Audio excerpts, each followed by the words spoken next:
going to leave no religion unstudied, except for one, which I was certain was not worth reading, which of course I'm sure you've guessed is Islam.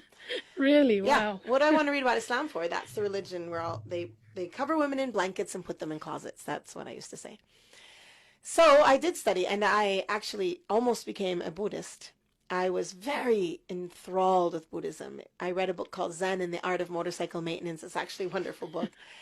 And I thought, oh, this is a beautiful religion. And the reason I loved it, what I loved about it, was the Tazkiyat nafs. So the real work that seemed to be taking place on the self. I found a professor who had a Buddhist club at the university. I attended one meeting with them. And I left the meeting with a realization that while the Tazkiyat nafs was very real, it wasn't for God. It was for the nafs. And in my view, if I'm going to do something for my nafs, why am I going to, like, didn't make sense. Why am I going to purify myself for myself?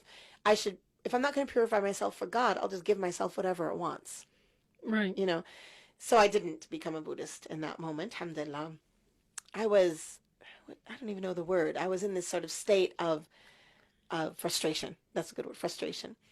And there were different international people on campus. And remember I said that I was really interested in other worlds and other countries and other cultures. And so there was a young man who was from another country. He was from a Muslim country. Not that I knew that.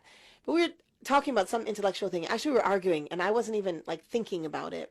I was thinking about my own religious struggle. So I paused the conversation. I asked him, what religion are you anyway?